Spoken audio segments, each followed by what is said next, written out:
loco tonta mala.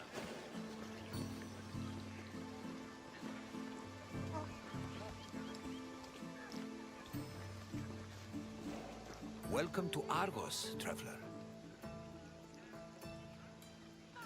My name is Herodotus, and I am a traveler from Hyrcanassus.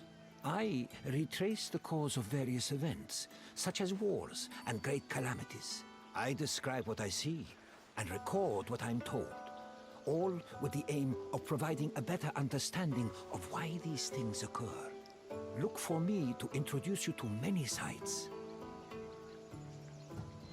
I have always admired the dedication of Greek metalworkers. Without them, we would not have the inspiring monuments that stir the hearts of Greek citizens everywhere.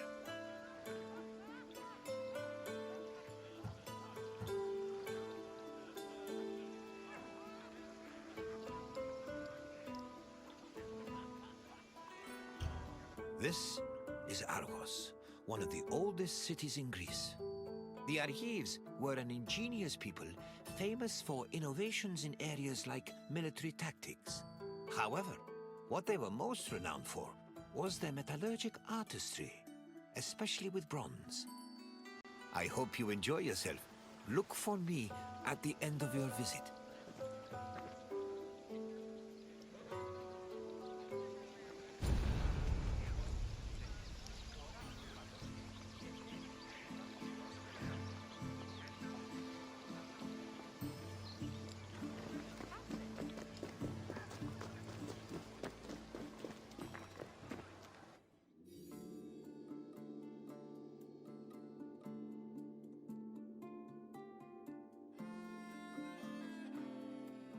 The area that would become Argos was inhabited as early as the 3rd millennium BCE, but it was in the 7th century BCE that it officially became a city-state. One of Argos's major pillars was its metallurgical industry. As far back as the 8th century BCE, the city was famed for making products like long dress pins and tripod cauldrons, as well as impeccable body armor. In addition to their technical excellence, the Argives were also creative, as seen in their masterful bronze sculpting, which became prominent in the city during the 6th and 5th century BCE.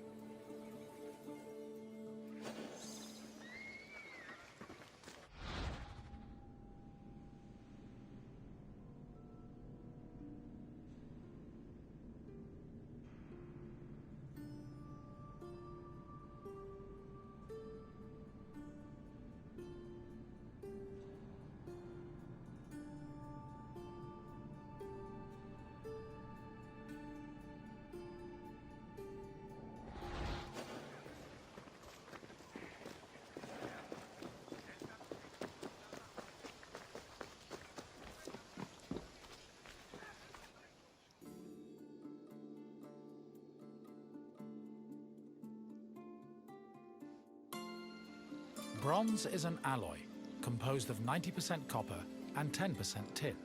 Because of this, copper and tin needed to be smelted and combined to create the material needed for sculpting. After the bronze alloy was formed, it was melted in special furnaces. They required a tremendous amount of fuel and were usually supplied with charcoal made from specific types of wood. It's possible they were also coated with a protective lining of clay, which would have been sensible given the melting point of bronze is approximately 950 degrees Celsius. Once the bronze was melted and collected, the furnaces were dismantled and dumped.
In the 8th century BCE, most small-scale statues were molded using a complicated and lengthy method called solid lost wax casting. From the 7th century BCE onwards, metalworkers adopted the more efficient hollow lost wax casting. At its core, this process involved using sculpting models from wax, making molds over these models, then filling the molds with bronze to produce the desired shapes. The process was advantageous because it saved on materials, produced lighter statues, and reduced the chance of possible defects.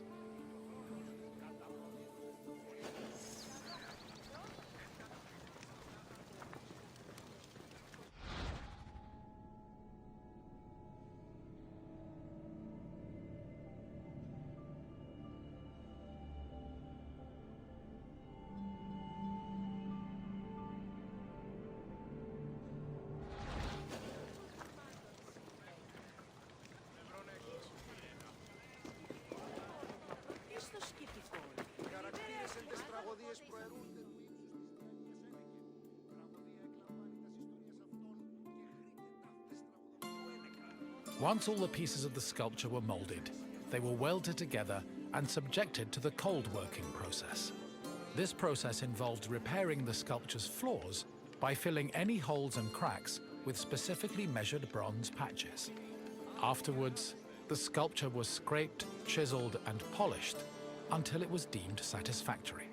Decorative details like hair, eyebrows, and mustaches were added with the use of a sharp tool.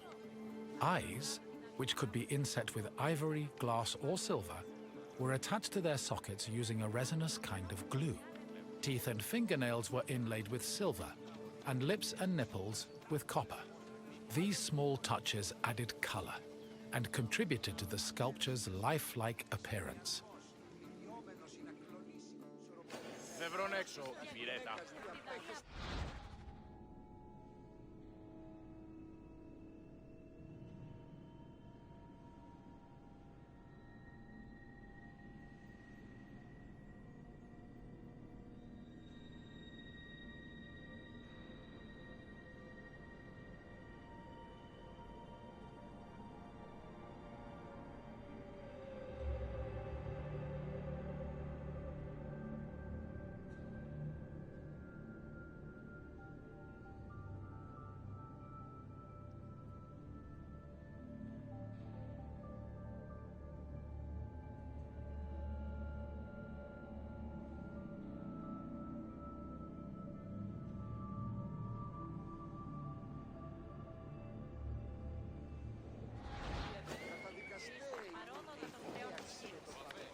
Bronze sculptures have a long and varied history in Greece. During the geometric period of 900 to 700 BCE, the sculptures mainly depicted idealized heroes, charioteers, and horses, and most of them were dedicated to sanctuaries. The Orientalizing period followed in the 7th century BCE. During this time, Greeks began adopting sculpting techniques from the East, and the depicted statues expanded to include mythological creatures like griffins and sphinxes. The Archaic period saw statues that reflected a better understanding of human anatomy, which eventually culminated in the realistic and powerful human sculptures of the Hellenistic period.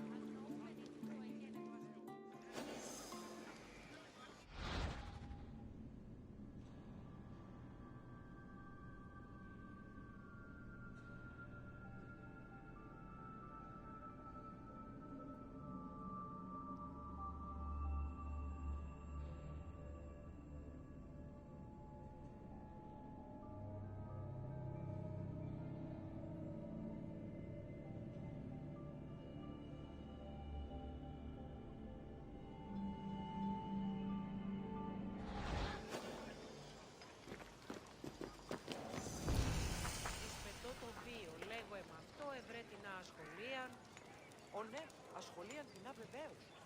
Τι μιλούν.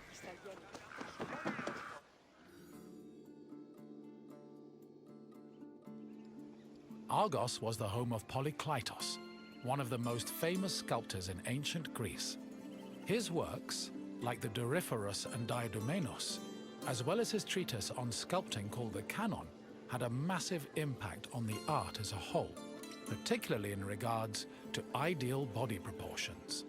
Sadly, the original versions of Polykleitos' sculptures have been lost, along with most bronze statues from antiquity.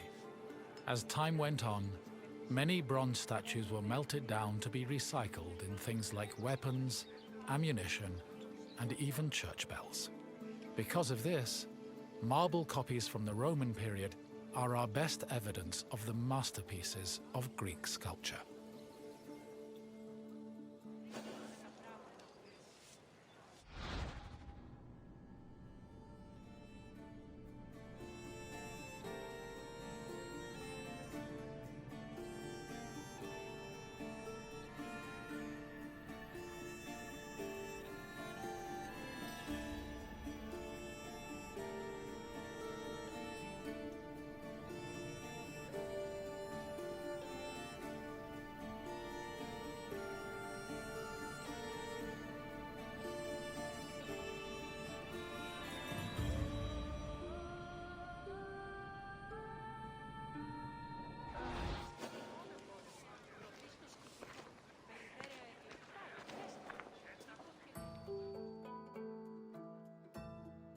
I see you have completed your tour.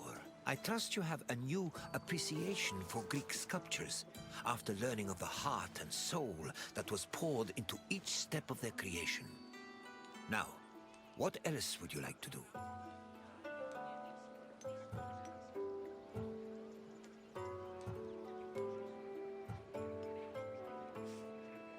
Then let us dive right in. Here is your first question. Which era of sculpting came first?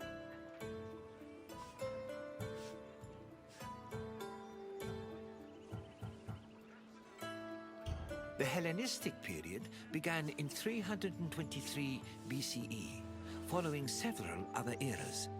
Try again.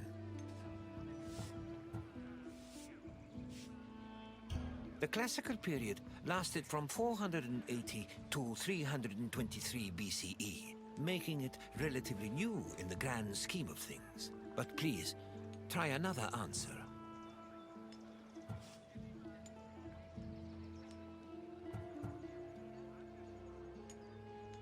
Correct. The geometric period lasted from 900 to 700 BCE and mostly featured small-scale statues and statuettes of heroes and horses. On to the second question.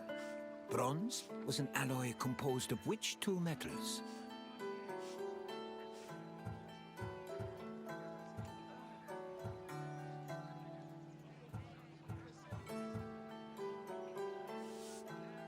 Copper and zinc made up brass, not bronze. Try another answer.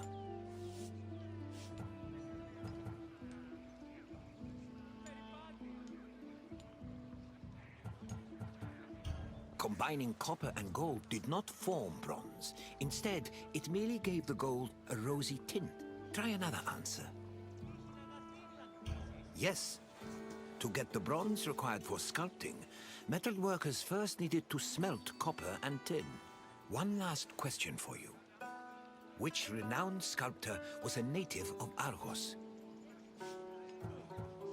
Yes, Polykleitos was based in Argos and had an enormous impact on the art of sculpting. You've done well, traveler. Your knowledge of metalwork is astounding. Then, farewell, traveler. May we meet again soon.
Μη ποιήσεις με εκτός ομιλήν. Όρο.